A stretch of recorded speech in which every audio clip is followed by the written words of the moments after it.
Welcome everyone. My name is Bruce Tamlyn. I'm the former chaplain at Silver Bay, and today again we're doing a program that's part of a series of programs we've done in 2023. And the title of all of the programs we've done is Making the Most of This Precious Life, meaning how do we live this abundant life that Scripture has promised us? How do we make our life as best we can to become the people that I think we've been ordained to become? And so today, with me in Trinity Library here on this beautiful sunny day at Silver Bay, it's quite chilly out actually in the low 20s, beautiful cold day at Silver Bay, and the lake is getting ready to freeze, we hope, in January, early February. And with me today in this beautiful library at Trinity is Austin Porth, our media digital specialist, who is so helpful in making these programs possible. So thank you, Austin, for what you make happen here. And so this is the second to last of our programs for 2023. We've done 22 of them so far, and this is the 23rd program. And the title of this program is Living with Gravitas. Gravitas is an interesting word, and we don't hear it too often in our culture, but it comes out of sort of the ancient Roman dictionary around sort of what does it mean to be living a life that has gravitas to it, a life that has a sense of seriousness. It gets translated into words like a weighty soul, or having a lot of dignity, or living with a sense of real restraint, but having great sort of moral vigor. Gravitas is living with a deep sense of gratitude and responsibility and commitment to deepening in one's journey. A person that has gravitas has really a grounded sense of self. And so today we're going to talk about this idea of gravitas and what it is and what it isn't, and how we can deepen in our understanding of gravitas. But before we get into the word gravitas and what that means, and it's appropriate to do this because those with gravitas tend to have maybe a spiritual practice or a daily meditative practice that allows them to deepen in their journey. So, as we've always done in our programs, we start with a short meditation, and I'm going to step over to this chair here in Trinity Library and hope that you can find a nice comfortable chair, or maybe you're sitting in a comfortable chair where you are. My suggestion would be to keep your feet flat on the floor and take a comfortable position in the chair and allow yourself to relax into it as we do this centering exercise. We might call it a brief meditation or a centering prayer, an opportunity to bring our mind and body and soul to sort of a sense of stillness. And so the practice we're going to do today that I'm going to recommend, is that we just follow our breath, follow our breathing. And so we're aware of when we inhale and when we exhale.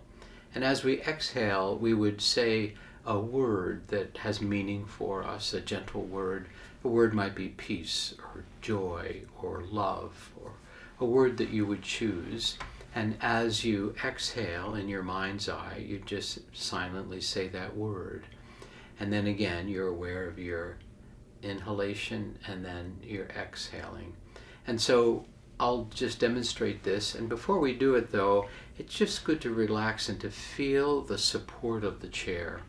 And if we do a brief body scan starting with our feet, we just let go of any tension we might be feeling in our feet. And then as we slowly move up our body to our calf muscles, and then through our knees, and then in our thighs and in our hips, and then we again continuing to move up our body, let go of any tension we feel in our abdomen area or in our arms or in our shoulders and in our neck. We just let that tension go and relax into the support of the floor and the chair. Then we would move up into our head and see if we're holding any tension in our head.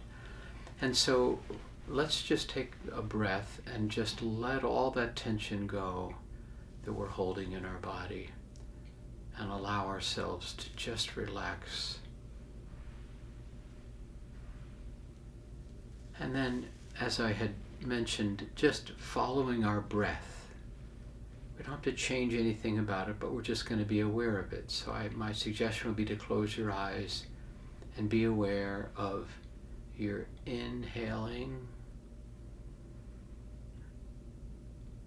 and your exhaling.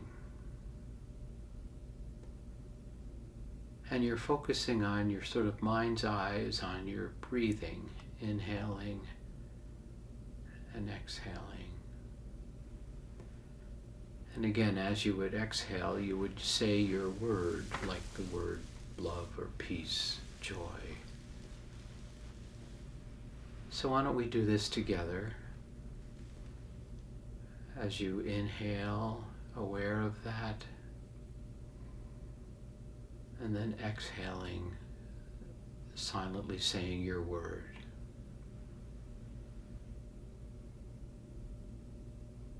And then inhaling,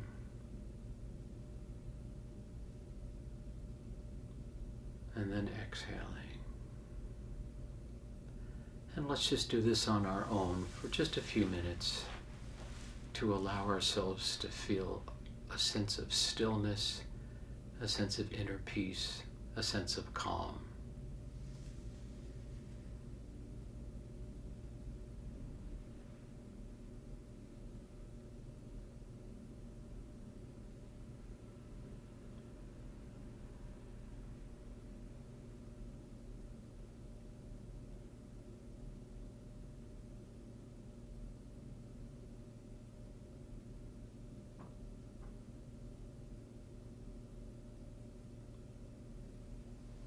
And as thoughts come to you that distract us from our following our breath, we just acknowledge that whatever that thought is and let it go and come back to our breathing.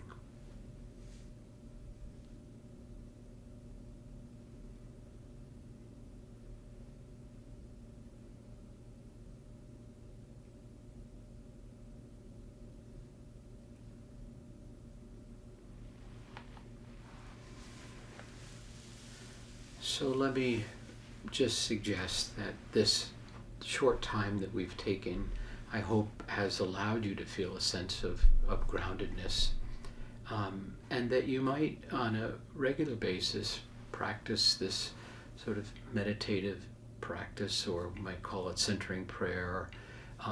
The benefits of this are extraordinary, and medical science continues to mount up research that talk about this idea of centering and grounding ourselves really does help benefit our ability to be living what we might call this precious life that we have. So thank you for joining me in this, and we'll now go back and continue with our program.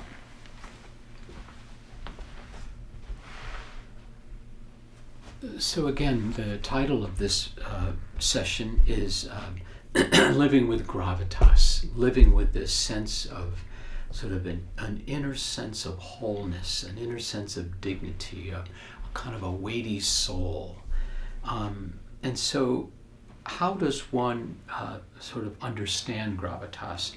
Well, I'd like to read you just 3 short paragraphs from the writing of Craig Barnes, Dr. Reverend Craig Barnes, Presbyterian minister, and also the former president of Princeton Theological Seminary. And this is what he said about gravitas as he wrote about it in a sermon he preached in May of 2010, a number of years ago. And this is what Dr. Barnes said: "I am discovering that the older I get, the more my understanding of an attractive person changes. I used to be attracted to the media images of people I saw in magazines and billboards and movies. They had sleek bodies and beautiful faces, cool clothes, worn to exacting and exciting jobs, lots of youth bursting with promise. I'm sure those images continue to have some influence on me as I exercise and diet. But these days I'm finding that I'm attracted to a different personal attribute. And that attribute is gravitas. Gravitas is a condition of the soul that has developed through enough spiritual mass. It's developed enough spiritual mass to be attractive, like gravity. The larger the mass, the more gravitational attraction it has. Gravitas makes a soul appear older, but it actually has nothing to do with age. It has everything to do with the scars left from wounds that have healed well, hard times that have been redeemed, sins that have been forgiven, thorns that have settled into the flesh, and great visions and dreams that have been discovered along the way. It all expands the soul until it is larger than the body that contains it. It is now large enough to carry the work of God, which what makes the soul attractive. You probably know someone with gravitas, a mentor, a teacher, or maybe a parent or a grandparent. This is someone who has depth and wisdom and who inspires you. It is someone you just love to be around, especially if you are anxious. The question today is, how do we become a person of gravitas? How do you, or how do I, become a person with gravitas? Well, let me begin this by thinking about how do we grow in our capacity to have gravitas, this weighty soul. Well, let me suggest a few key ideas here. To grow with gravitas means that we're clear about who we are and what we are about and what we believe and why we believe it. Gravitas means that we're open to self-reflection and take time for quiet, like we did in our centering exercise. Gravitas means we're committed to being honest with ourselves and with others. Gravitas is an awareness of our capacity to live with a deep sense of integrity. In living with integrity, we live with less judgment of ourselves and others. And there's a healthy sense of self-assurance with gravitas. And lastly, there is a sense of calm and a groundedness, a centeredness, an approach to life that has a sense of wholeness to it that way. Another way to understand gravitas is to think about what does gravitas not look like in one's life. And I have a whole list of things here to suggest this is what gravitas does not look like. People with gravitas don't wing it or make it up or are always sort of at the last minute trying to put it together. People with gravitas don't stretch the truth. They tell the truth. People with gravitas don't just try to slide by.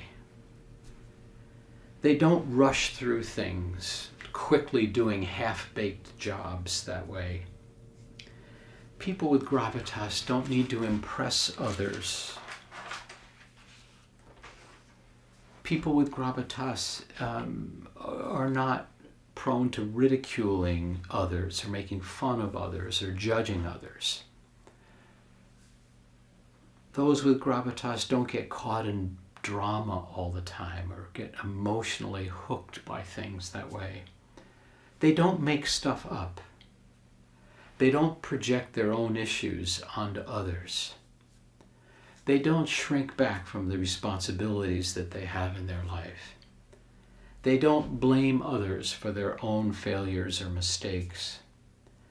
They are not afraid and are willing to face conflict. And they don't make excuses for themselves or for life around them. And they are not triggered and don't lose their grounded sense of self. They don't fly off the handle. They don't have emotional outbursts that way. So, how do those with gravitas behave? Let me talk about some ways that those with a deep sense of gravitas, this is how they kind of conduct their life. People with gravitas stand in the midst of challenges. They speak the truth as best they know it. They project a sense of forthrightness and integrity in what they do. They carry themselves with a sense of dignity and self-confidence. They engender loyalty and trust. They lead by example. They live a balanced life. They have healthy boundaries. They can laugh easily and cry easily and openly. They know how to win and how to lose with dignity. And they have a real depth to them. People with gravitas have a presence about them. You can sense something about them, their own sense of groundedness. You feel their solidness. You feel their weighty character. You are drawn to being with them. You come to trust them. You like to be in their presence. You are a better person because of your relationship with them. So I want to just interject a thought here that we're all on this path to deepen in our journey and to deepen in our capacity to experience gravitas, to have gravitas as part of who we are. And we're all on this journey. So I want us to be gentle with ourselves, not judging us as I describe this type of living with gravitas.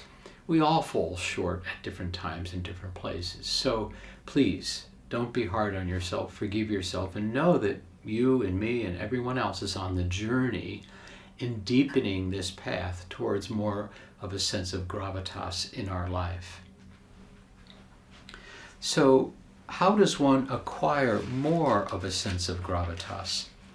And I have some 6 suggestions about how we might come to deepen in our capacity to experience gravitas. First off, they take time to be quiet and meditate and reflect.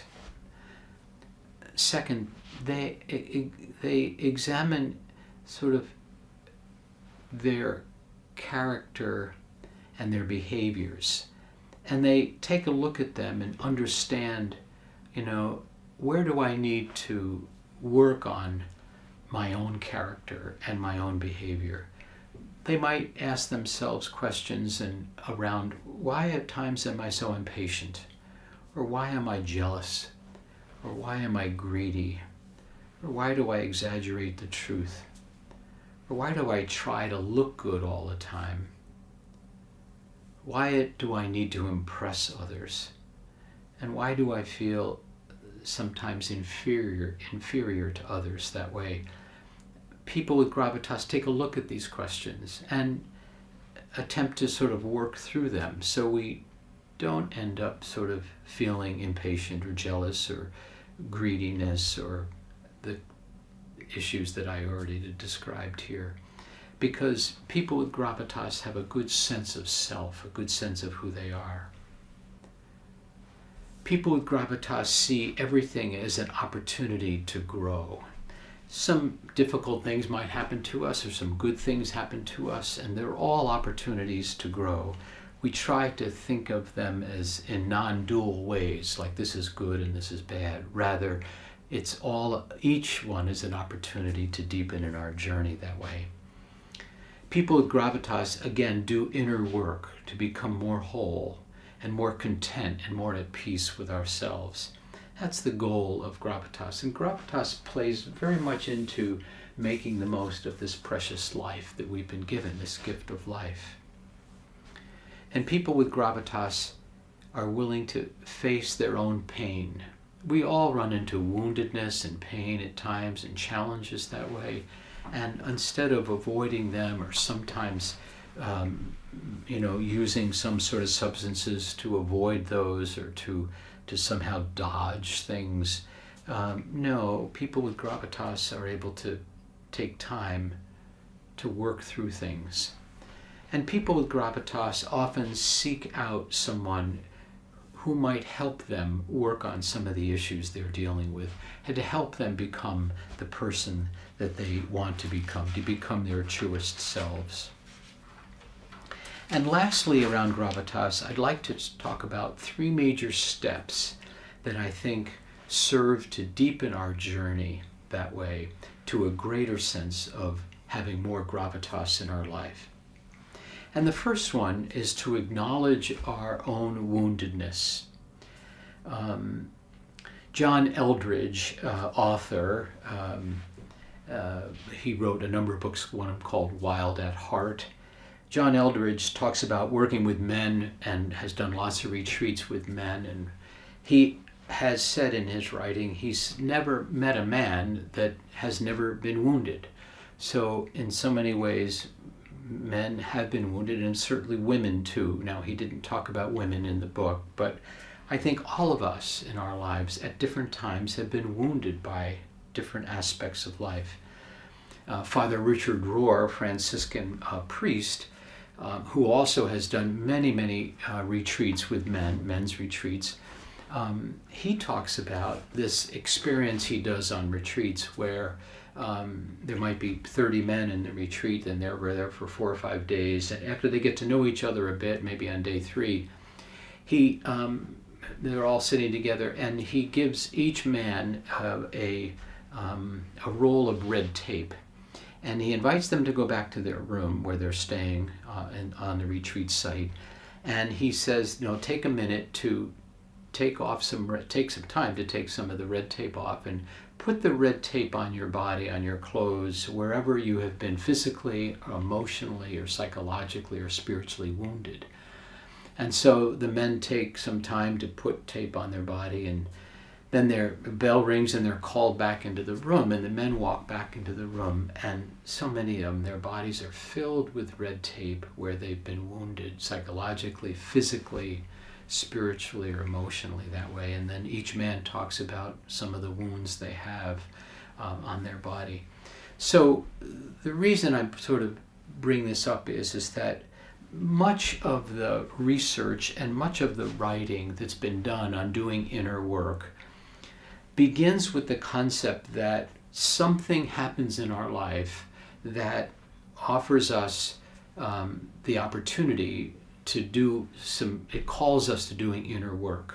And oftentimes this event that happens for us is very challenging for us. So in other words, the writings of many that talk about doing inner work say that inner work is often preceded by an experience of being wounded, a painful experience. It can come out of remembering sort of childhood trauma, or maybe we experience some abuse or neglect or abandonment. And the idea is that as we're willing to face our own pain, our own challenges that way, consciously, and some of that work is recovering from the unconscious that way, that wound sort of sets us off into a path of, I really need to deal with this rather than avoid this pain or this wound that I have.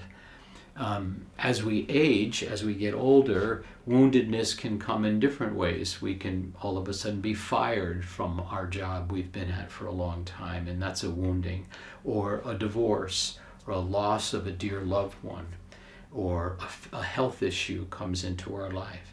So a wound can come in a number of different forms, but the idea is that this woundedness can trigger for us the opportunity to wanting to do inner work, which leads us into the chance of gaining more gravitas in our life. As Craig Barnes earlier said, that it's out of the wound that we do this inner work around gaining a sense of a deeper soul that way. And so the first step is to allow ourselves to acknowledge a wound that we have and to bring it to consciousness. Again, Richard Rohr and Robert Johnson and many others say that our journey to gravitas begins with a wound. So allowing ourselves to be fully aware of the hardship, the wound that we're dealing with, that's the first step. So the second step is the willingness to do the inner work of working through that wound, talking about it, crying about it, being upset about it, angry about it, talking to somebody about it who's trained, getting some support in terms of working with that wound. Because eventually what we do is we become more aware of the wound, and in healing it by talking about it and dealing with it, the wound dissipates over time, and we're no longer carrying it, and we're free of that. And so that's the second step, to do the inner work.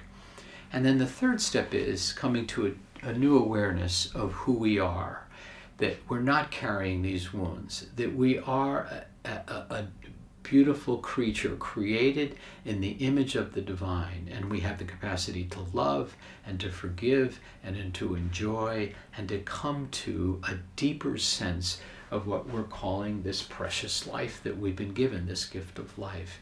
So we come to an inner sense of self-confidence and self-trust, and we come to know that we're loved by a greater love, by a divine love, by a love that transcends all loves that way. And so these three steps, I think, help to serve us to deepen in our journey and to have more gravitas. So in the end, this idea of growing with gravitas is a self-acceptance, a self-love. We become more the person we've been created to be. And this is a journey to the abundant life that the good book talks about. And again, be gentle with yourself. Be gentle with ourselves, because we're all on this journey. And I have work to do. You possibly have work to do. The beauty of life is it unfolds for us and gives us opportunities all the time to do this inner work and to do this inner journey, coming to making the most, again, of this precious life. So I wish you well on your journey today, tomorrow, and all of your tomorrows to come. Do know that you are accepted and that you have this capacity to be living this beautiful, inner, joy-filled life now and always. Thank you for being here today. I wish you all the best. Bye now.